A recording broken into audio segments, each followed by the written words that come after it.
So, Brahmarpanam, Brahmahavir, Brahmagno, Brahmanahutam, Brahmaiva Tena Gantavyam, Brahma Karma Samadhina. So நம்ம ஒரு செயலை செய்யறோம் அப்படின்னா அந்த செயலை வந்து பகவான இலக்கா வச்சுக்கிட்டு அவரை திருப்திப்படுத்துற மாதிரி செய்யும் போது, கிருஷ்ணரை திருப்திப்படுத்துற மாதிரி நம்ம செய்யும் போது கண்டிப்பா நம்ம என்ன அடையிறோம் அப்படின்னா ஆன்மீக லோகத்தை அடையிறோம் இல்லையா. பிரம்ம ஏவ. ஸோ இந்த இடத்துல கொடுத்துருக்கு பிரம்ம ஏவ அப்படிங்கிறது இந்த தேர்ட் லைன்ல வரும், பிரம்மைவ தேன கந்தவ்யம். ஸோ கண்டிப்பா நம்ம ஆன்மீக லோகத்தை அடையிறோம் அப்படின்னு. இப்ப ஃபார் எக்ஸாம்பிள் நல்லா ஸ்லோகம் படிக்கிறாங்க, சாஸ்திரம் சொல்றாங்க, எல்லாம் ஓகே. ஆனா ப்ராக்டிக்கலா அவங்கனால ஒரு லைஃபை ஃபாலோ பண்ண முடியல. ப்ராக்டிக்கலா வந்து ஒரு ஆன்மீக வாழ்க்கைய, கிருஷ்ணா கான்சியஸ் லைஃபை ஃபாலோ பண்ண முடியல அப்படின்னா அது படிக்கிறது மற்றவங்களுக்கு சொல்றது வேஸ்ட் இல்லையா. அவங்களுக்கு வேஸ்ட்னா அது வேஸ்ட் ஆகாது, எப்பவுமே பகவான் சம்பந்தப்பட்ட விஷயம் எது வேஸ்ட் ஆகாது. பட் அவங்க அப்ளை பண்ணல அப்படின்னா அவங்க கண்டிப்பா இந்த சம்சாரத்துக்குள்ள திருப்பி திருப்பி வரதான் செய்யணும். பிறப்பு இறப்புங்கிற சுழற்சிக்குள்ள திருப்பி வந்து போக தான் செய்யணும். பெரிய பண்டிதரா இருந்தா என்ன பண்ணணும்னா எல்லாத்தையும் சமமா பார்க்கணும், பண்டித சமதர்ஷினா. அந்த பாயிண்ட் நம்மளுக்கு தெரியணும். இல்ல எல்லாத்தையும் நம்ம வேற மாதிரி பாக்குறோம் அப்படின்னா, எல்லாத்தையும் சமமா பார்க்கல அப்படின்னா அப்ப அந்த இடத்துல நம்ம பண்டிதரா இல்லைன்னு அர்த்தம் இல்லையா. படிச்சும் அங்க பண்டிதரா இல்ல. அப்கோர்ஸ் சில இடங்கள்ல நம்ம வந்து பாகுபாடு பார்த்துதான் ஆகணும். பகவானே பாகுபாடு பாக்குறாரு, பாரபட்சம் பாக்குறாரு. காரணம் என்னன்னா அதுக்கு தகுந்த ரிசல்ட்டை கொடுக்கறதுக்காக தான். இப்போ ஒருத்தன் வந்து ஒரு பையன் வந்து படிக்கிறான், எக்ஸாமுக்கு ரொம்ப ஹார்ட் ஒர்க் பண்றான், வருஷம் பூரா ஹார்ட் ஒர்க் பண்றான். எக்ஸாம் டைம்ல அவனுக்கு பரீட்சை எழுதுறான், நல்ல மார்க் வருது. இன்னொரு பையன் வருஷம் பூரா அவன் இஷ்டத்துக்கு இருக்கிறான், பரீட்சை அப்ப மட்டும் படிக்கிறான், அவனுக்கு அதுக்கு தகுந்த மாதிரி ரிசல்ட் வருது. இன்னொருத்தன் படிக்கவும் இல்லை, நல்லாவும் பரீட்சை எழுதல அப்படின்னா அதுக்கு தகுந்த மாதிரி அவனுக்கு ரிசல்ட் வரும். இது ஒரு பௌதீக உலகத்திலேயே இது ஒரு நார்மலான ஒரு விஷயத்த நம்ம சராசரியா பார்த்துட்டு தான் வரோம்.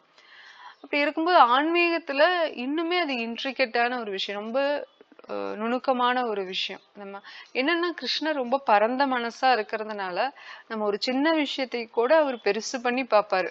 நல்ல விஷயங்களை நம்ம ஏதோ கெட்ட விஷயங்கள் பண்றோம் அப்படின்னா அதை அந்த அளவுக்கு அவரு இது பண்ண மாட்டாரு. நல்ல விஷயங்களை எடுத்து அதுல இருந்து நம்மளை எப்படி கல்டிவேட் பண்ணலாம். இப்ப நமக்கு சில பேர்த்துக்கு சில விஷயங்கள்ல ஒரு ஸ்கில் இருக்கு, திறமை இருக்கு அப்படிங்கிற பட்சத்துல அந்த திறமையை வச்சுட்டு நம்ம எப்படி கிருஷ்ண பக்தியில ஈடுபடலாம். எல்லாரும் ஒரே திறமையில இருக்க முடியாது, அதுக்கு வாய்ப்பு இல்லை. ஏன்னா நமக்குன்னு பாவ புண்ணியம்ங்கிற சில கணக்குலதான் நம்ம பிறக்கிறோம்.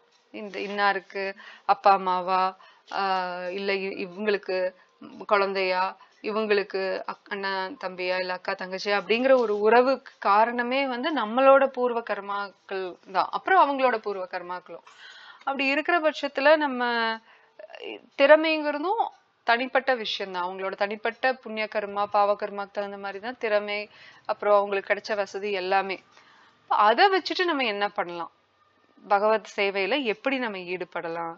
இப்போ பிரபுபாதர் கொடுத்திருக்கிற உதாரணத்தையே எடுத்துட்டோம்னா, நம்ம ஒரு விசேஷம் வருது, பால் பொருட்கள்ல நிறைய ஸ்வீட் செய்யறோம் அப்படின்னா, பால் கோவா இருக்கு, பால் சேமியா அப்படின்னு சொல்லிட்டு நிறைய விஷயம் பால் ரிலேட்டடா இருக்கு, தேங்காய் பால் அப்படி இப்படின்னு நிறைய பால் சேர்த்திட்டா என்ன ஆகும் அப்படின்னா அட் அ டைம்ல அந்த சில வியாதி வரும், வயிற்று வலிக்கிறது, ஒரு மாதிரி வயிறு கட்டியான மாதிரி ப்ளோட்டிங் அப்படின்னு சொல்லிட்டு நிறைய நம்மளுக்குள்ள பிரச்சனை வருது. அப்படின்னா நம்ம என்ன பண்றோம், அதே பால் பொருள்ல இருக்கிற தயிர் இல்லது மோர் அதை வச்சு நம்ம வைத்தியம் பாக்குறோம் இல்லையா. வயிறு வலிக்குதுன்னா என்ன சொல்லுவாங்க, சரி மோர்ல வெந்தயத்தை போட்டு குடி அப்படிம்பாங்க. இல்ல தயிர் சாதம் சூடா வெள்ளை சாதத்துல தயிர் போட்டு சாப்பிடு அப்படிம்பாங்க. அப்ப அந்த பால் பொருள்லயே இருக்கிற தயிரை வந்து நம்ம தயிரையோ மோரையோ நம்ம வந்து மெடிசனாவும் எடுத்துக்க முடியும். அது போல இந்த கட்டுண்ட நிலையில இருக்கோம் நம்ம, ஆத்மாவாகிய நம்ம வந்து இப்போ இந்த உடல்ல இருக்கும். அப்ப இந்த உடலை வச்சுட்டேதான், இந்த உடல் தான் நம்மளை கட்டுண்ட நிலையில வச்சிருக்கு. ஆனா இந்த உடலை வச்சே நம்ம என்ன பண்ணலாம், பகவத் சேவை பண்ணும்போது நம்ம அதுல இருந்து விடுபடுறோம். அந்த சம்சாரத்துல இருந்து நம்ம எளிதா விடுபட முடியும்.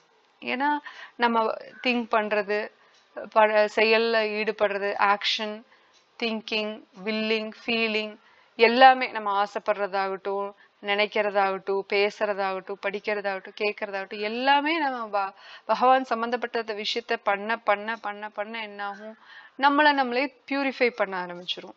அப்ப ஒரு ஸ்டேஜ்ல வந்து நம்ம ஃபுல்லாவே நம்ம பிரம்மம்ங்கிறது ரியலைஸ் பண்ற ஸ்டேஜ் வரும் இல்லையா? நம்மளுக்கு இந்த பகட்டான வாழ்க்கை மேலேயோ இல்ல அனாவசியமான ஒரு ஆசை மேலேயோ நமக்கு நாட்டம் வராது. அப்புறம் அந்த அனர்த்தங்கள்ல இருக்கிற பொறாமை குணம், பேராசை, அதுவும் நம்மளுக்கு வராது. இப்ப நம்ம வாழ்க்கைய வாழ்றதுக்கு நமக்குன்னு சில அத்தியாவசிய பொருட்கள் வேணும். அதே சமயம் உதாரணத்துக்கு ஆஸ்திரேலியா, அமெரிக்கால எல்லாம் பிளாக் ஃப்ரைடேன்னு ஒரு டே இருக்கும். இப்ப அது பயங்கரமா சேல் இருக்கும். சேல்னா உங்களுக்கு பாத்தீங்கன்னா கியூல நிப்பாங்க. எப்போன்னா விடிய காத்தாலேயே போய் கியூல நிப்பாங்க. சில சமயம் அந்த அந்த சேல் பாப்புலர் ஆனதுக்கு அப்புறம் ஜாமத்துல எல்லாம் கியூல போய் நின்றுவாங்க. அங்கேயே பெட் எல்லாம் எடுத்துட்டு போய் அங்கேயே படுத்து தூங்கி கடையை திறந்த உடனே, அந்த கடை 12 மணிக்கும் திறக்கலாம் இல்ல 4 மணிக்கு திறக்கலாம். அவங்களும் கடைக்காரங்களும் சலிக்காம என்ன பண்ணுவாங்கன்னா கடையை சீக்கிரமாவே திறந்துருவாங்க அந்த பிளாக் ஃப்ரைடே அப்போ. பயங்கர கூட்டமா இருக்கும். அந்த கூட்டத்துல உள்ள வந்தாங்க அப்படின்னா பயங்கர ப்ரமோஷன்ஸ், ஆஃபர், சேல்ஸ்ன்னு பயங்கரமா இருக்குமா. அதுல ஃபர்ஸ்ட் வர்றவங்க என்ன கிடைக்குதோ அதை எடுத்துட்டு போய் உடனே வாங்குவாங்க. ஏன்னா தீந்து போயிருமா. அதனால அப்ப இது இது எப்படி இந்த வாழ்க்கை எப்படி இருக்குன்னு பார்த்தோம்னா அது ஒரு பேராசை தான் இல்லையா? நம்மளுக்கு அது கிடைச்சிடணும், அடுத்தவனுக்கு கிடைக்க கூடாது, நமக்கு அது கிடைக்கணும், நம்மளுக்கு அது சீப்பா கிடைக்கணும். அது அந்த பொருள் உபயோகமா இல்லையாங்கிறது அடுத்தது. அத்தியாவசியமான பொருள்ல வாங்கிதான் ஆகணுங்கிறது வேற. ஆனா அந்த நைட்டு போய் அது பேப்பர்ல எல்லாம் போடுவாங்க, நியூஸ்ல போடுவாங்க, எவ்வளவு கூட்டம் இருந்தது, எத்தனை பேரு வந்தாங்க, அது பயங்கரமா இருக்கும். அவ்வளவு பயங்கரமா அத்தனை பேர் வருவாங்க. ஆயிரக்கணக்குல லட்சக்கணக்குல கூட வரலாம். மொத்தமா அந்த ஷாப்பிங் ஏரியாவே கவர் பண்ணா அவ்வளவு பேர் வருவாங்க. என்னதான் வாங்குறீங்கன்னா வீட்டுல இருக்கிற பொருளை தான் வாங்குவாங்க. இல்லைன்னா அது ஒரு அவ்வளோ ஒன்றும் அத்தியாவசியமா இருக்காது, அது ஒரு எக்ஸ்ட்ரா ஒரு கேஜெட்டா இருக்கும், வாங்குவாங்க. சீப்பா இருக்கு வாங்குறோம்னு. அந்த மாதிரி வாழ்க்கை வந்து அது பேராசைக்குள்ள வந்துடும். அத்தியாவசியமான வாழ்க்கையா என்ன அப்படிங்கறதுல அவங்களது விருப்பப்படுறதாங்க வாங்குறாங்க, அவங்களோட விஷயம்தான், நம்ம தலையிட வேண்டியது இல்லை. பட் நம்ம அதை புரிஞ்சுக்கணும். இப்ப ஆன்மீகத்துல வர்றோம் அப்படிங்கும் போது அந்த அளவுக்கு இருக்காது. எனக்கு தெரிஞ்ச ஒரு பக்தர் இருந்தாரு. அப்ப அவர்கிட்ட ஒருத்தர் பேசிட்டு இருக்கும்போது இவருக்கு நிலம் வேணும் ஒரு இடத்துல அப்படிங்கும்போது, அந்த நிலம் இருக்கோ இல்லையோ அப்படின்னு சொல்லிட்டு இவர் பதட்டமா இருக்காரு முதல் நபர். இந்த 2வது நபர் பக்தியில கொஞ்சம் முதிர்ச்சி அடைஞ்சவர். அவரு சொல்றாரு, கிடைக்கணும்னு இருந்தா கிடைக்கும். கிருஷ்ணர் தானே பார்த்து கொடுக்குறாரு, எல்லாமே பகவான் தானே பார்த்து கொடுக்குறாங்க, இதுல பதட்டப்படுறதுக்கு ஒண்ணும் இல்லை அப்படிங்கிற அந்த பக்குவம் அவர்கிட்ட இருக்கு. இந்த முதல் நம்பருக்கு இல்லாத பக்குவம் அவர்கிட்ட இருக்கு. சில சமயம் நம்ம வந்து அந்த time and tide wait for none அப்படின்னு சொல்லுவாங்க. காலம் வந்து யாருக்காகவும் காத்திருக்காது அப்படிம்பாங்க இல்லையா? அதனால சில விஷயங்கள் வந்து நம்ம டைம்லி மேனர்ல அது பண்றது தவறு கிடையாது. பட் அதே சமயத்துல அன்னெசரி அனாவசியமா நம்ம அந்த ஒரு பதட்டம், பரபரப்பு, நம்மளையும் பதட்டப்படுத்திக்கிட்டு நம்ம கூட இருக்கிறவங்களையும் பதட்டப்படுத்திக்கிட்டு ஒரு விஷயங்களை செய்வாங்க தெரியுங்களா? இன்னைக்கு இல்லைன்னா என்னைக்குமே இல்லை அப்படின்னு சொல்ற நிலைமைக்கு தள்ளப்பட்டுருவாங்க. ஏன்னா பிசினஸ் அந்த மாதிரி மார்க்கெட்டிங் பண்ணுது வெளியில. அப்படின்னா இன்னைக்கு இல்லைன்னா என்னைக்குமே இல்லை, இன்னைக்கே வாங்குங்க அப்படிம்பாங்க. இந்த சேல் இப்பதான் முடிஞ்சிருச்சுன்னா உங்களுக்கு என்னைக்குமே கிடைக்காது. ஒரு 10 நாள் கழிச்சு மறுபடியும் அமாவாசை ஏகாதசிக்கு தான் இப்ப சேல் போடாம இருக்காங்க. மத்தபடி எல்லா நாளும் ஏதாவது ஒரு சேல்ஸ்னு போட்டுட்டே தான் இருக்காங்க. இந்தியா வந்த டைம்ல புதுசுல பாத்தீங்கன்னா இப்போ அப்பெல்லாம் ஆஸ்திரேலியா போறதுக்கு முன்னாடி எல்லாம் பார்த்தோம்னா அதாவது ஆடி தள்ளுபடிங்கிறத நான் கேள்விப்பட்டிருக்கேன். அதுக்கப்புறம் தீபாவளிங்கிறது அவங்க சேல் போட்டாலும் போடாட்டியும் ரஷ் இருக்கும். அதனால அது ஒன்றும் சேல்ஸ்ன்னு எல்லாம் விற்க மாட்டாங்க. ஆடி தள்ளுபடினா கண்டிப்பா அது டிஸ்கவுண்ட் இருக்கிறது அப்படின்னா அந்த டைம்ல எல்லாரும் போய் பர்ச்சேஸ் பண்றதுங்கிறது வருஷத்துக்கு ஒரு தடவை ஒரு நார்மலான ஒரு விஷயமா இருந்தது. அப்ப நான் ஆஸ்திரேலியால இருந்துட்டு இந்தியாவுக்கு வர்றப்போ இப்பதான் 1.5 years 1 year அப்படிதானே இருக்கும். அப்ப வந்து நான் ஆடி தள்ளுபடினா விசேஷமா இருக்கும். ஆனா பேப்பர்ல பார்த்தா எதுக்கு எடுத்தாலும் விசேஷம், எதுக்கு எடுத்தாலும் தள்ளுபடி, என்னதான் ஏதாவது ஒரு பேரு மட்டும் புதுசா கண்டுபிடிச்சுக்கிறாங்க. அதுக்கு விசேஷம், இதுக்கு விசேஷம் அப்படின்னு சொல்லிட்டு எதையாவது ஒண்ணு சேல் பண்ணிட்டு தான் இருக்காங்க. ஆனா நம்ம நினைச்சுக்கிறோம், இப்ப நம்ம வாங்கலைன்னா நம்ம அவ்வளவுதான், வாழ்க்கையே முடிஞ்சு போச்சு, இந்த ஜென்மத்துல நம்மளுக்கு வேற இந்த மாதிரி ஆப்பர்ச்சுனிட்டி கிடைக்கவே கிடைக்காதுங்கிற அளவுக்கு நம்மளோட மைண்டை வந்து அவங்க அந்த மாதிரி மோல்டு பண்ண ஆரம்பிச்சிடுறாங்க. ஸோ அது நம்ம தான் ரொம்ப ஸ்ட்ராங்கா இருக்கணும். ஆன்மீகத்துல ஸ்ட்ராங்கா இருக்க இருக்க இந்த பௌதீக ரீதியான சில விஷயங்கள் அதெல்லாம் நம்மளுக்கு வந்து கோமாளித்தனமா இருக்கிறது நம்மளே உணர ஆரம்பிச்சிரும் எவென்ச்சுவலி. ஸோ இங்க வந்து ஸ்லோகம், இத்தகு உன்னத உணர்வில் செய்யப்படும் அனைத்து செயல்களும் பரமனுக்காக செய்யப்படும் யாகம் என்று கூறப்படுகின்றன. இத்தகு ஆன்மீக உணர்வில் அர்ப்பணிப்பவர், உதவியாக இருப்பவை, செலவிடப்படுவது, யாகத்தை செய்பவர், அதாவது யாகத்தின் தலைவர், அதன் இறுதி லாபம், இவை அனைத்தும் பூரணமான பர பிரம்மனில் ஒன்றாகி விடுகின்றன. இதுவே கிருஷ்ண உணர்வின் வழிமுறையாகும். யாகம் அப்படின்னா எப்பவும் நம்ம வந்து அக்னிஹோத்திரம் பண்றது மாதிரி அக்னி குண்டம் வச்சு ஒரு பூஜாரியை வச்சு பண்றது அந்த மாதிரி கிடையாது. நம்ம செயல் செய்யறோம் அப்படின்னாலே நம்மளோட மனம் யாக குண்டா இருக்கலாம், அதுல போடுற எண்ணங்கள் வந்து அதுல போடுற பட்டர், நெய், அதுக்கு உண்டான சில பொருட்கள், மூலப்பொருட்கள் இருக்கும் இல்லைங்களா, அதுவா இருக்கலாம். அதுக்கப்புறம் அந்த செயல்கள் தான் வந்து அந்த அக்னியை வளர்க்குற ஒரு விஷயமா இருக்கலாம். அதனோட தலைவர் வந்து யாக புருஷன் கிருஷ்ணரா இருக்கலாம், யாகத்தை புரிபவர் நம்மளா இருக்கலாம். ஸோ எப்படி வேணாலும் இருக்கலாம், இல்லை நம்மளோட ஒரு குருவா இருக்கலாம். ஸோ நம்ம ஒரு சாதாரண விஷயத்த கூட நம்ம யாகமா பகவானுக்காக செய்யலாம். நம்மளோட சிறப்பு அம்சங்களை, நம்மளுக்கு கிடைச்சிருக்கிற சில அதிர்ஷ்டங்களை, நமக்கு கிடைச்சிருக்கிற சில ஆசீர்வாதங்களை நம்ம வந்து பகவானோட விஷயங்கள்ல உபயோகப்படுத்தும் போது அது ஒரு யாகம் ஆகுது. அதனோட இறுதியோட ரிசல்ட் வந்து லாபமும் வந்து எது, பரபிரம்மன், அதாவது கிருஷ்ணருக்கே நம்ம பூர்ணமா படைக்கிறதுனால அது முழுக்க முழுக்க ஆன்மீகமாகுது. அது அப்படி ஒவ்வொரு விஷயமும் நம்ம செய்யும் போது அதுதான் யுக்த வைராகியம்னு சொல்றது. நம்ம கிட்ட இருக்கிறத, அது நம்மளோட ஸ்கில்ஸ் ஆகட்டும், நம்மளோட திறமைகள் ஆகட்டும், இல்ல நம்ம கிட்ட இருக்கிற பொருட்கள் ஆகட்டும், குணங்கள் ஆகட்டும், அதை பகவானுக்கு உபயோகப்படுத்தும் போது அது ஆட்டோமேட்டிக்கா யுக்த வைராகியா அப்படின்னு சொல்லப்படுது. அது ஃபுல் அண்ட் ஃபுல் நம்ம கிருஷ்ண உணர்வு வழிபாட்டுல இருக்கிறதுனால நம்மளோட டெஸ்டினேஷன், நம்ம திடீர்னு போய் பரீட்சை எழுதும் போது நம்ம கண்டிப்பா நம்மளுக்கு அந்த நம்பிக்கை வராது, கான்ஃபிடன்ஸ் இருக்காது. இதை காலம் பூரா படிச்சுக்கிட்டே இருக்கும்போது நம்மளுக்கு ஒரு கான்ஃபிடன்ஸ் டெவலப் ஆயிரும், கண்டிப்பா நம்ம பரீட்சையில நல்லா பண்ணுவோம். அதே போல நான் கடைசி நிமிஷத்துல பகவான் நினைச்சுக்கிறேன், இல்ல பகவான் சேவையில ஈடுபடுறேன், இறுதி காலத்துல அதெல்லாம் பண்ண வேண்டியது இப்ப இருந்தே என்னன்னா இப்ப அனுபவிக்கணும் அப்படின்னு சொல்லி விட்டுட்டோம் அப்படின்னா அவ்வளவுதான், பஸ் போயிடும். அதுக்கப்புறம் திருப்பியும் அடுத்த ஜென்மமா இல்ல எத்தனை ஜென்மம் எடுக்கணும்னு நமக்கே தெரியாது. திருப்பி மனுஷ ஜென்மம் எடுக்கிறதுன்னா ஒரு சாதாரண விஷயம் இல்லை இல்லையா, எத்தனையோ ஜென்மங்கள் எடுத்துதான் மனுஷ ஜென்மத்துக்கு வரும். திருப்பி அடுத்தது மனுஷ ஜென்மம் வரணும்னா நமக்கு தெரியாது. பரத மகாராஜே ஒரு மானா பிறந்து திருப்பி ஒரு பிராமணனா பிறந்து அதுக்கப்புறம் தான் அவரு பகவானோட திருநாட்டுக்கு போறாரு, வைகுந்தத்துக்கு. ஆனா அதுக்கு முன்னாடி அவரோட ப்ராசஸ் வந்து அரசரா இருக்காரு, மானா பிறக்கிறாரு, அப்புறம் ஒரு பிராமணனா பிறக்கிறாரு, அப்படிங்கிற ஒரு 3 லைஃப் டைம் போயிருது இல்லையா அவ்வளவு பெரிய பக்தருக்கே. இப்ப நம்ம எந்த நிலையில இருக்கோம் அப்படிங்கிறது நமக்கு தெரியும், இல்ல தெரியலனாலும் கூட பரவாயில்ல, பகவானுக்கு தெரியும். பட் நம்மளோட முன்னேற்றம், நம்மளோட ப்ராக்ரஸ் எல்லாமே பகவானுக்கு தெரியும். பட் நமக்கும் தெரியும் ஓரளவுக்கு இல்லையா, ஓகே நம்ம இந்த அளவுக்கு பக்தி பண்ணணும், இன்னும் பண்ணணும் அப்படின்னு தெரியல. அப்படிங்கிறப்போ நம்மளோட சீக்ஷா குருன்னு சொல்லுவோம் இல்லைங்களா, நமக்கு யாரு வந்து சொல்லி கொடுக்குறாங்க, பகவானோட பாதையில பக்தி மார்க்கத்துல போறதுக்கு நம்மளை வழிகாட்டுறாங்க இல்லையா, அவங்க கிட்ட நம்மளை பத்தி, அவங்க கிட்ட நம்ம அந்த பர்சனல் ரிலேஷன்ஷிப் இருக்கும் பட்சத்துல நம்ம அவங்க கிட்ட கேட்டு தெரிஞ்சுக்கலாம். நான் இந்த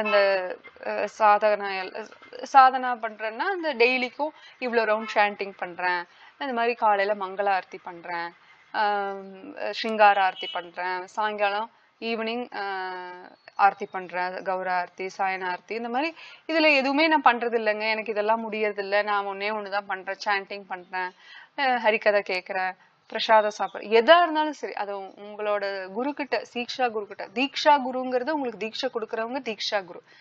சீக்ஷா குருங்கிறது உங்களுக்கு சொல்லி கொடுக்குறாங்க இல்லையா, அந்த சாஸ்திரங்கள், பக்தி மார்க்கத்துக்குள்ள வர்றது, அந்த விஷயங்கள் எல்லாம், சின்ன சின்ன விஷயங்கள்லாம். ஏன்னா சின்ன சின்ன விஷயங்கள் எல்லாம் போய் நம்ம தீக்ஷா குரு கிட்ட கேட்க முடியாது.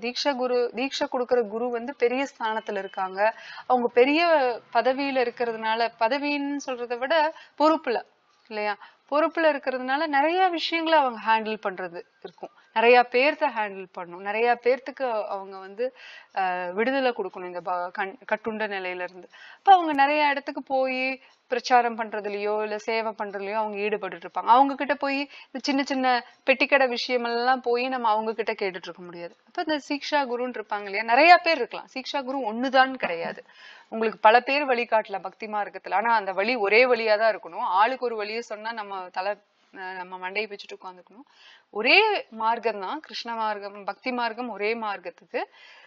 சில பேரு சொல்லி கொடுப்பாங்களே, ஒருத்தங்க சாஸ்திரம் சொல்லி கொடுப்பாங்க, ஒருத்தங்க விரதம் எப்படி இருக்கிறதுன்னு சொல்லி கொடுத்துருப்பாங்க, ஒருத்தங்க எப்படி வீட்டுல ஹோம் ஆல்டர், வீட்டுல நம்ம பூஜை பண்ற அறை எப்படி இருக்கணும், இல்ல அந்த இடம் எப்படி இருக்கணும், எப்படி நைவேத்தியம் பண்ணணும், அது சொல்லி கொடுத்துருப்பாங்க. அந்த மாதிரி நிறைய சீக்ஷா குருக்கள் நிறைய இருக்கலாம்.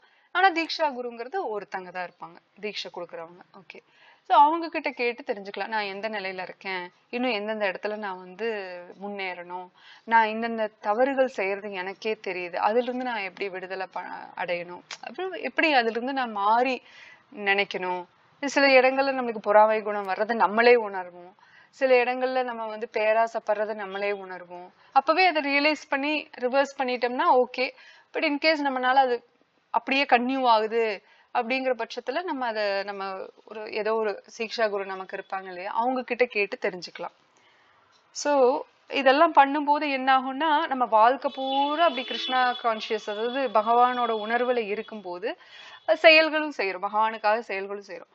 அப்ப கடைசியில சாகர தருவாயில, இறக்குற தருவாயில, அப்ப நமக்கு அதுதான் டெஸ்ட். எப்படி குழந்தைகளுக்கு எக்ஸாம் வந்து ஆனுவல் எக்ஸாம்னு வருஷத்துக்கு ஒரு தடவை பெருசா வைக்கிறாங்களோ, அதே போலதான் நம்மளோட அந்த லைஃப் முடியற தருவாயில, இந்த உடலை விட்டு அந்த ஆத்மா கிளம்புது அப்படிங்கிறது தான் நம்மளுக்கு டெஸ்ட். அப்ப அந்த இடத்துல பகவானை நம்ம நினைக்கிறோமா அப்படின்னா, இத்தனை காலம் நம்ம வாழ்ந்த காலம் ஃபுல்லா நம்ம அந்த உணர்வுல இருந்திருக்கிறோம், அந்த செயல்களை செஞ்சிருக்கோம், பகவான் உணர்வுலையும் பகவான் சம்பந்தப்பட்ட செயல்களையும் செஞ்சிருக்கோம். அப்படிங்கிற பட்சத்துல கண்டிப்பா பகவானே நம்மளை ஞாபகப்படுத்துவார். அவரை நினைக்கிறதுக்கு, அவரை ஞாபகப்படுத்துறதுக்கு அவரே ஞாபகப்படுத்துவார். நம்ம மறந்தாலும் கூட, நம்ம வந்து அந்த ஸ்டேஜ்ல இல்ல, நம்ம அன்கான்சியஸா இருந்தா கூட அவர் நம்மளை ஞாபகப்படுத்த வைப்பார். அதுதான் சிறப்பு.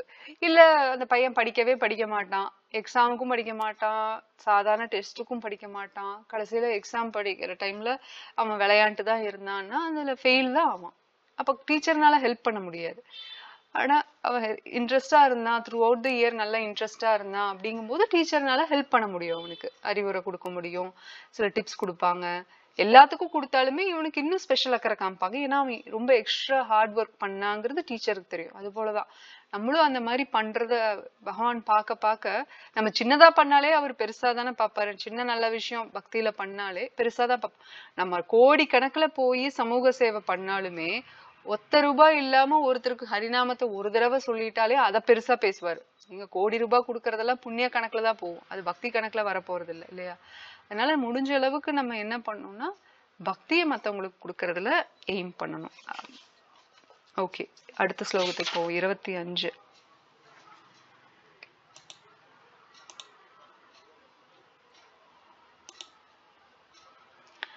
தைவம் ஏவா பரே யஜ்ஞம்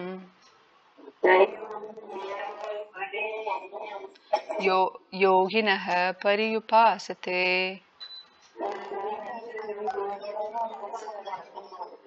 பிரம்மாக்னாவ் அபரே யஜ்ஞம்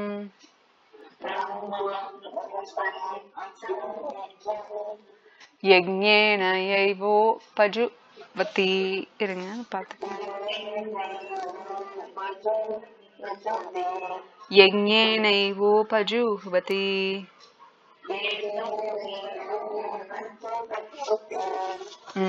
சரி, படிக்கிறீங்களா? யாரு படிக்கிறீங்க? ஜெயலட்சுமி படிங்க மாதாஜி.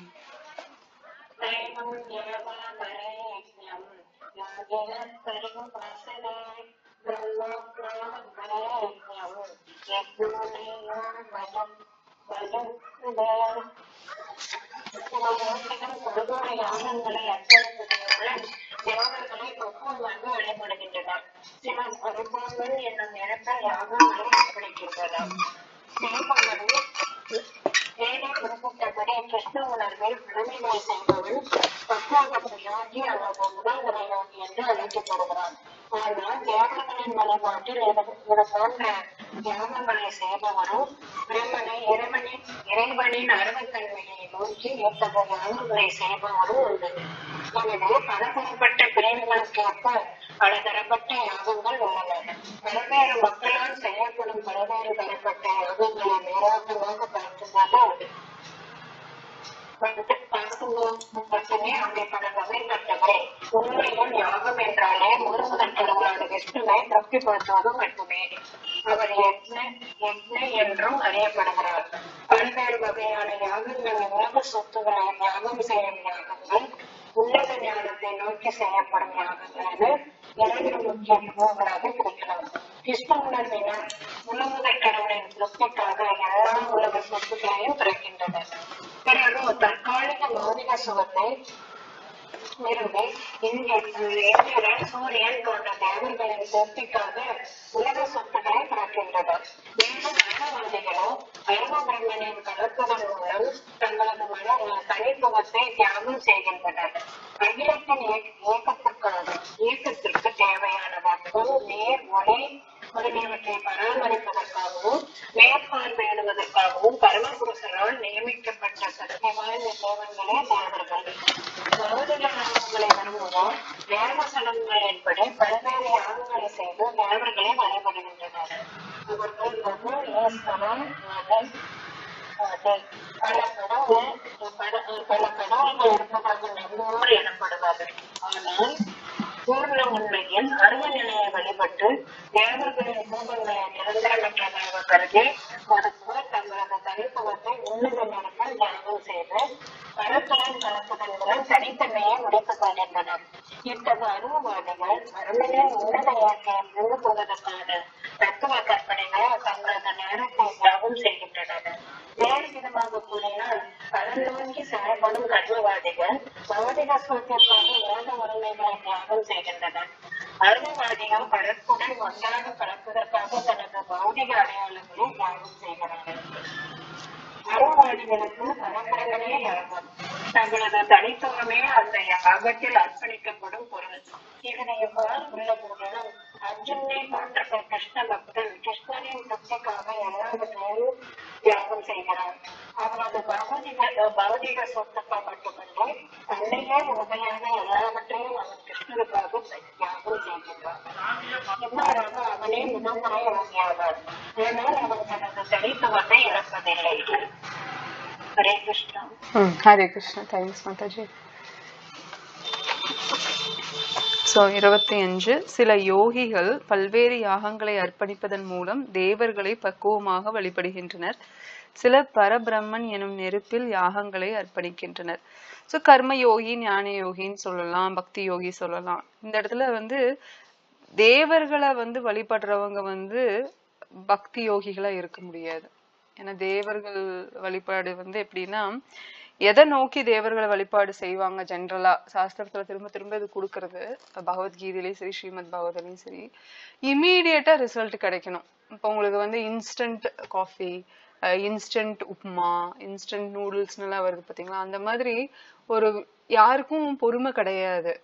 சரி நான் இந்த விரதம் இருக்கிறேன், இத்தனை யாகம் பண்றேன், இந்தந்த தியாகங்கள் பண்றேன் அப்படின்னு எல்லாம் சொல்லி இருக்க மாட்டாங்க. தேவி தேவர்களுக்கு உண்டான ஜென்ரலா சொல்றேன். அப்கோர்ஸ் கடுமையா சில பேர் பிரார்த்தனை பண்றவங்களும் இருக்கிறாங்க, இல்லைன்னு சொல்ல. அது சாஸ்திர ரீதியா பண்றாங்களா இல்ல சும்மா கேள்விப்படுறதுனால பண்றாங்களா அப்படிங்கறது நமக்கு தெரியாது. பட் ஜென்ரலா பார்த்தோம்னா இப்போ உடனே கிடைக்குதா, இப்ப நம்ம வேண்டுறோம், நம்ம இந்த உதாரணத்தை சொல்லியிருக்கோம் இல்லைங்களா, அடிக்கடி சொல்லியிருப்போம். மேனேஜர் கிட்ட போய் லோன் கேட்கிறோம் பேங்க்ல, அப்படிங்கும் போது நம்ம அவர் என்ன பண்ணுவாரு, நம்மளுக்கு கிரெடிட் செக் பண்ணிட்டு ஓகே இவங்கனால பே பண்ண முடியும் அப்படின்னு சொல்லி, இவங்களுக்கு நல்லா ஹிஸ்டரி இருக்கு, முன்னாடி எல்லாம் இவங்க நல்லா பே பண்ணியிருக்காங்க, ரெண்ட் எல்லாம் ஒழுங்கா கொடுத்துருக்காங்க, இன்ஸ்டால்மெண்ட் எல்லாம் கரெக்டா பண்ணியிருக்காங்க, இவங்களுக்கு கடன் கொடுத்தோம்னா இவங்க திருப்பி கொடுப்பாங்க அப்படிங்கிற அந்த ஒரு கிரெடிட் ஹிஸ்டரி அந்த செக் பண்ணுவாங்க, பண்ணிட்டு கொடுத்துருவாங்க. ஓகே, இது ரொம்ப குயிக் ப்ராசஸா இருக்கும். கம்ப்யூட்டர்ல அவங்க பேரு போட்டாலே அது வந்துடும். பிளாக் லிஸ்ட்ல இருக்காங்க அப்படின்னா கடன் கொடுக்க மாட்டாங்க, அதுவும் உடனே காமிச்சிரும். ஸோ அது வெரி குயிக் ப்ராசஸ். ஆனா அதே இது வந்து கடவுள்கிட்ட கேட்கும் போது அந்த ப்ராசஸ் வேற மாதிரி இருக்கும் இல்லையா? இப்ப பேங்க் மேனேஜர்கிட்ட கிடைக்கிறது உடனே கடவுள்கிட்ட கிடைக்காது. அது ஒரு உதாரணம். அதே சமயத்துல தேவர்கள்கிட்ட போய் கேட்கறதுக்கும் பரமபுருஷன் கிருஷ்ணர் அல்லது விஷ்ணு நாராயணன் அவங்க கிட்ட கேட்கறதுக்கும் வித்தியாசம் இருக்கு. இப்ப தேவி தேவர்கள் வந்து பேங்க் மேனேஜர் மாதிரி போய் கேக்குறோம் அப்படின்னா அவங்களுக்கு ஓகே, இவங்க இத்தனை புண்ணியம் பண்ணிருக்காங்க இந்த ஜென்மங்கள்ல, இவங்களுக்கு எலிஜிபிள் கேண்டிடேட் தான், இவங்க கேக்குறது கொடுத்துடலாம். கார் கொடுக்க முடியாது, இவங்க கார் கேக்குறாங்க, நம்ம அதுக்கு பொதுவா பைக் வேணா ஆஃபர் பண்ணலாம் அப்படின்னு சொல்லிட்டு சில புண்ணியம் வந்து கேப் இருக்கு அப்படின்னா அவங்களுக்கு கார் கிடைக்காது, ஒரு பைக் கிடைக்குமா இருக்கும், இல்ல கார் கிடைக்குமா இருக்கும் ஆனா அதுல கடனோட கிடைக்குமா இருக்கும், சும்மா இருக்கிற பணத்துக்கு கார் கிடைக்காது. அந்த மாதிரி சில விஷயங்கள் நடக்கும். ஆனா இது எல்லாமே உங்களுக்கு இன்ஸ்டன்டா இருக்கும் இல்லையா? எந்த ஒரு டெம்பரவரியா எந்த ஒரு விஷயம் கிடைச்சாலுமே தற்காலிகமா கிடைக்கிறது எல்லாமே தற்காலிகமா தான் இருக்கும் இல்லையா? நிரந்தரமா இருக்க போறதில்ல. அதே போல இப்ப பௌதீக ரீதியா தான் போய் தேவி தேவர்களை வேண்டிக்குவாங்க, எனக்கு இது வேணும் அது வேணும்னு வேண்டிக்கிறாங்க.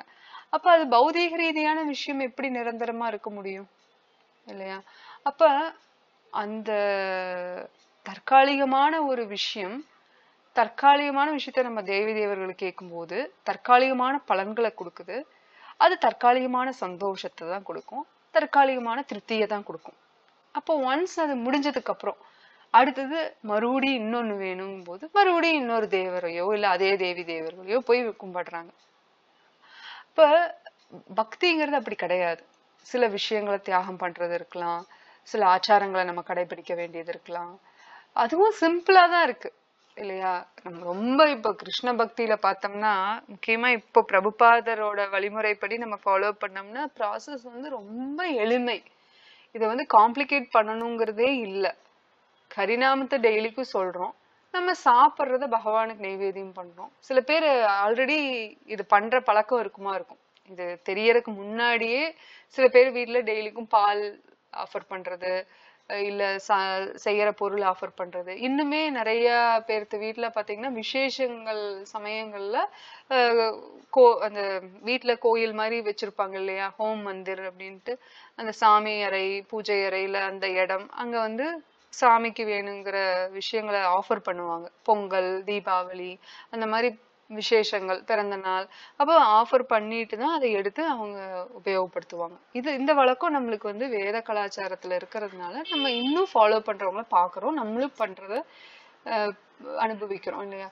அப்போ அது வந்து தினசரியா இருக்கும்போது அது பக்தியா மாறுது, அவ்வளவுதான். இப்போ ரொம்ப வித்தியாசம்லாம் இல்லை. நம்ம ஒரு இடத்துல இருந்து இன்னொரு இடத்துக்கு போற அந்த பெரிய டிரான்சிஷன் எல்லாம் கிடையாது. ஜஸ்ட் நம்ம ஆல்ரெடி தெரிஞ்ச அந்த வேத கலாச்சாரத்தை தான் நம்ம டெய்லிக்கும் பண்றோம். இப்ப பொறுமை தேவைப்படுது. இப்ப பகவான் கிட்ட, பரமபுருஷ பகவான் கிட்ட நம்ம ஒரு விஷயம் கேட்கிறோம் அப்படிங்கும் போது அந்த இடத்துல நம்மளுக்கு வந்து பொறுமை தேவை, முழு சரணாகதி தேவை, அஃப்கோர்ஸ் பக்தி தேவை. இப்போ வந்து பிரகலாத் மகாராஜ் போய் நரசிம்மரை வந்து சாந்தப்படுத்தணும் இல்லையா? நரசிம்மர் வந்து உக்ரத்துல இருப்பாரு, ஹிரண்யகாசிப்புவை கொன்றுவாரு, வதம் பண்ணிடுவாரு. அப்ப அந்த இதயத்தை வந்து பிச்சு புடுங்குவாரு. ஹிரண்யகாசிப்புவோட இதயத்தை வந்து புடுங்கி அதை ஒரு தடவை பாப்பாரு. எதுக்கு அப்படின்னா இந்த இதயத்துல அன்பு, அந்த பக்தி இது இருக்கிற இடத்துல, அந்த சரணாகதி இந்த விஷயங்கள் இருக்கிற இடத்துல என்ன இருந்தது? பொறாமை, வன்மம், அப்புறம் அகங்காரம், கர்வம், இதெல்லாம் தான் இருந்தது ஹிரண்யகாசிப்பு கிட்ட. அப்படிங்கறதுனால அவர் அப்படி பாக்குறாராம், இதயத்தை பிடுங்கி எடுத்துடுறாரு இல்லையா? ஹிரண்யகாசிப்புவ அப்படியே வயிற்ற கிழிச்சு குடலை எடுத்து மாலையா போட்டிருப்பாரு இல்லையா? அந்த சமயத்துல இதயத்தையும் எடுத்து இப்படி பார்த்துட்டு அதுக்கப்புறம் இதெல்லாம் நினைச்சிட்டு இவ்வளவு அழுக்கு நிறைஞ்ச இதயமா இது வேணான்னு தூக்கி எறிவாராம். அப்ப பகவான் எதை அக்செப்ட் பண்ணிக்குவாருன்னா அந்த இதயம் வந்து சுத்தமா இருக்கணும். மத்தவங்க மேல பொறாம, போட்டி, பேராசை, கெட்ட எண்ணங்கள் அந்த மாதிரி விஷயங்கள் இருந்தா பகவான் அதை வெறுத்துருவாரு இல்லையா? அஃப்கோர்ஸ் அவர் நிறைய இடங்கள்ல நம்மளுக்கு நல்ல வழி காட்டிட்டு தான் இருக்காரு. யாரோ ஒருத்தர் மூலியமாவோ இல்ல நம்ம படிக்கிற மூலியமாவோ கேட்கிற மூலியமாவோ நம்மள நல்வழியில காமிக்கிறதுக்கு அவரு செஞ்சுக்கிட்டே தான் இருக்காரு செயல்களை. நம்ம அதை ஏத்துக்கிறோமா, அந்த பக்குவத்துல இருக்கமாங்கிறது அடுத்த கேள்வி இல்லையா? அப்போ அவர் உக்ரத்துல இருக்காரு, கொண்டுறாரு ஹிரண்யகாசிப்புவ, அதுக்கப்புறம் இதயத்தை தூக்கி போட்டுறாரு இல்லையா? அப்புறம் போய் ஹிரண்யகாசிப்புவோட சிம்மாசனத்துல உட்கார்றாரு. அப்போ அந்த கோபம் இன்னும் அவருக்கு தனியல. அப்ப எல்லாத்துக்குமே இந்த தேவி தேவர்கள் எல்லாருமே இருக்காங்க. பிரம்மாவும் ஒரு தேவர் தான், சிவாவும் ஒரு தேவர் தான் இல்லையா? எல்லாருமே தேவர்கள், அதாவது டெமிகாட்ஸ்ன்னு சொல்லலாம், இல்ல தேவர்கள்னு சொல்லலாம் இல்லையா? 33 கோடி தேவர்கள். அப்கோர்ஸ் சிவாவோட நிலை வந்து ஒரு ஒரு உயர்ந்த நிலையில இருக்கு. அவர் வந்து உத்தம பக்தர், வைஷ்ணவானாம் யதா சம்போ, அதெல்லாம் நமக்கு தெரியும். இந்த பௌதீக லோகத்துக்கு அவர் தான் வந்து கடவுள் அப்படிங்கிற மாதிரி பாக்குறோம். இவந்தோ அவருக்கு மேல பகவான் கிருஷ்ணர் அல்லது நாராயணன் இருந்தாலுமே சிவாவை வந்து இந்த பௌதீக லோகத்துக்கு அவரை வந்து பரமபுருஷனா, ஈஸ்வரனா, பரமேஸ்வரனா பாக்குறது வழக்கம். அதுல தவறு கிடையாது ஒரு ஒரு சென்ஸ்ல. பட் ஸ்டில் அவரு யாருக்கு கீழே செயல்படுறாரு அப்படின்னு பார்க்கும்போது பரமபுருஷ பகவானுக்கு, கிருஷ்ணருக்கு. அப்போ இவங்கனால போய் நரசிம்மரை வந்து கண்டிப்பா அமைதிப்படுத்த முடியாதுன்னு தெரிஞ்சிருச்சு.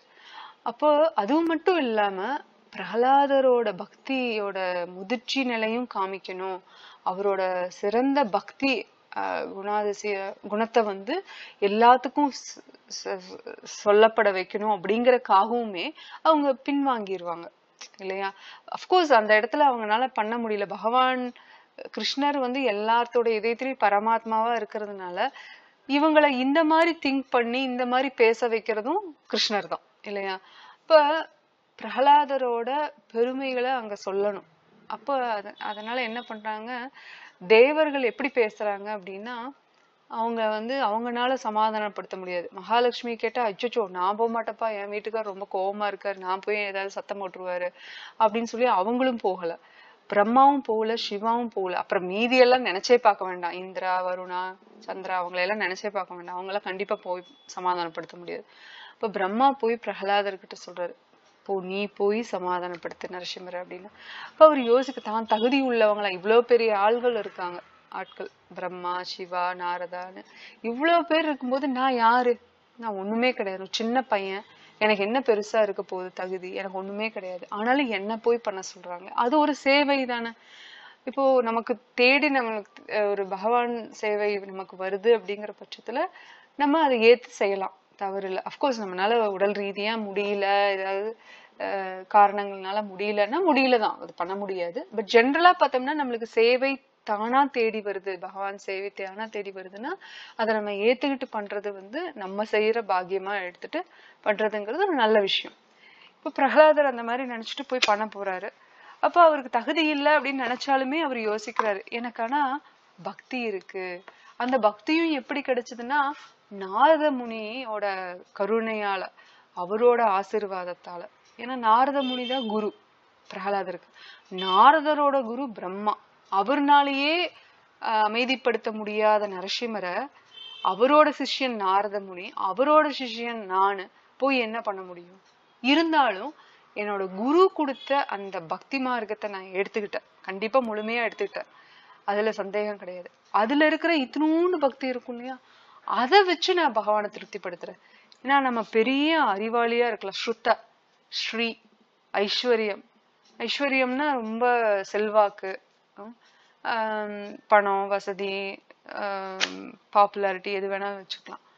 அப்புறம் ஸ்ருத்த அப்படின்னா ஞானம், நான் நல்ல சாஸ்திரம் எல்லாம் படிச்சு எல்லாமே தெரிஞ்சிருக்கலாம், கேட்ட ஸ்லோகம் அப்படின்னா நான் உடனே சொல்லிடலாம், அதெல்லாம் தெரிஞ்சிருக்கலாம். இல்ல அழகு, ஸ்ரீ, ரொம்ப அழகா இருக்கலாம். இல்லைன்னா ஒரு நல்ல ஒரு ஃபேமிலியில வந்து பிறந்திருக்கலாம், ரொம்ப படிச்ச பிராமண ஃபேமிலியில அந்த மாதிரி வந்து பிறந்திருக்கலாம். இதெல்லாம் வந்து ஒரு தகுதியா அப்படின்னா கிடையாது. பிரகலாதரோட குடும்பம் என்னது? அசுர குடும்பம் இல்லையா? அசுரர்களோட அரசன் வந்து ஹிரண்யகாசிபு, அசுரனோட மகன் பிரகலாதர். சோ பிறப்பு வகையில உயர்ந்தவங்களானா இல்ல, அதாவது அசுர குலம்ங்கிறதுனால சொல்றேன். அதுக்கப்புறம் ஸ்ருத்த, ஸ்ரீ அல்லது ஐஸ்வர்யம் அப்படின்னா அதெல்லாம் இருக்கு. பட் அது போதுமா பகவானை அடையறக்கு, பகவானை அணுகறக்குன்னா கிடையவே கிடையாது. நமக்கு என்ன வேணும்னா பக்தி. பக்திங்கிற ஒரு விஷயம் மூலியமா மட்டும்தான் பகவானை அணுக முடியும் இல்லையா? பக்தி சஞ்சாயத்தை பக்தி, அந்த பக்தியும் இன்னொருத்தர்கிட்ட இருந்துதான் நமக்கு வரணும். யாரு பக்தியா இருக்கிறாங்களோ அவங்க மூலியமா, அந்த கருணை மூலியமா தான் அந்த பக்தியும் நமக்கு வரும்.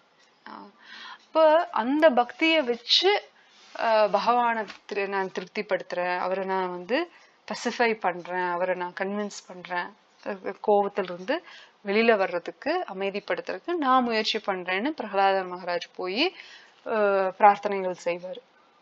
ஆனா அவரோட நிலைய வந்து ரொம்ப பணிவோட ஏத்துக்குவாரு. தான் இருக்கிற நிலை வந்து உயர்ந்த நிலை கிடையாது, அந்த பணிவு வேணும். சில 4 விஷயம் தெரிஞ்சிட்டாலே எல்லாம் தெரிஞ்ச மாதிரி காமிப்பாங்க, ஒரு 4 காசு இருந்துட்டாலே என்கிட்ட தான் எல்லாம் இருக்கு, எல்லாரும் எனக்கு கீழே தான் இருக்கணும்னு இருப்பாங்க. இது பௌதீக லோகம். முக்கியமா கலியுகத்துல இருக்கிறப்போ பொதுவா சாமானிய மக்களோட எண்ணங்கள் அவங்களோட செயல்பாடுகள் எல்லாமே அப்படிதான் இருக்கும் இல்லையா? பொதுவா அதுல பக்தர்கள் இருக்கிறவங்க, பக்தர்கள்னாலுமே அந்த அந்த கர்வம் வந்துருச்சுன்னா அவங்க வீழ்ச்சி அடைஞ்சிருவாங்க. இப்ப பக்தி பண்ணிட்டே அந்த எண்ணங்கள் வருது அப்படின்னா அது வீழ்ச்சியில தான் கொண்டு போய் முடியும், அபராதத்துல போய் முடியும் இல்லையா? அபராதம்னாலே வீழ்ச்சி தான். அப்ப நம்மளுக்கு அந்த ருச்சி என்ன ஆகும்னா, ஹரிநாமத்துல இருக்கிற ருச்சியும் பகவத நாமத்தை அதாவது பகவானோட பகவதர்கள் இருக்காங்க இல்லையா, அவங்கள பத்தியும் பகவானோட நாம ரூப குணலீலையை பத்தியும் கேட்கறதுக்கு உண்டான ருச்சி நமக்கு குறைய ஆரம்பிச்சிடும். அது குறையுதுனாலே நமக்கு தெரிஞ்சுக்கலாம், ஏதோ அனர்த்தம் பண்ணியிருக்கோம், அபத்தம் பண்ணியிருக்கோம், அதுல இருந்து நம்ம வெளியில வரணும் அப்படின்னு நம்ம உணர்ந்துடணும் இல்லை? அந்த ருச்சி அதிகமாக அதிகமாக நம்ம தெரிஞ்சுக்கலாம் நம்ம கரெக்டான பாதையில தான் போய்கிட்டு இருக்கோம் அப்படின்னு. இது வந்து ரொம்ப முக்கியம். நம்ம தேவி தேவர்களை வழிபடுறதுக்கும் பகவானை வழிபடுறதுக்கும் உண்டான வித்தியாசத்தை தெரிஞ்சுக்கிறது முக்கியம். இப்ப வழிபடுறதா கூடாதா அப்படிங்கறத விட எது நமக்கு பலனை கொடுக்கும், அதாவது நிரந்தரமான பலன். தற்காலிகம்னா அது தேவி தேவர்களை கும்பிட்டுக்கிட்டா ஒன்றும் பிரச்சனை இல்லை. பட் தற்காலிகமான பலன் யாருக்குமே தேவையில்லை, நிரந்தரமான பலன் தான் வேணும். அப்ப வந்து நம்ம பரமபுருஷ பகவானை தான் கும்பிடணும் இல்லையா? அதாவது அகாம சர்வ காமாவா மோக்ஷ காம உதாரதி தீவிரேன பக்தி யோகேன யஜதே புருஷம் பரம். இப்ப ஆசை இருந்தாலும் மோட்சத்து மேல ஆசை இருந்தாலும் பௌதீகத்து மேல ஆசை இருந்தாலும் இல்ல ஆசையே இல்லைனாலும் நம்ம பகவான் கிட்ட சரணாகதியில இருந்துட்டே இருந்தோம் அப்படின்னா நம்ம கரையை கடந்துடலாம். இல்ல அப்படின்னா திரும்ப சுழற்சியில வந்துகிட்டே தான் இருக்கணும். நம்மளோட விருப்பம் தான், சாய்ஸ் நம்மளுது. சரி, இதோட முடிச்சுக்கலாம். வன்ஷா கல்பத்ரூபஸ்ய கிருபா சிந்துபியேவச்ச பதிதானாம் பாவனேபியோ வைஷ்ணவேபியோ நமோ நமः. ஸ்ரீல பிரபுபாத் கி ஜெய், ஸ்ரீமத் பகவத் கீதை கி Jai. All glories to assemble devotees. Hare Krishna. கேள்விகள் இருக்குங்களா?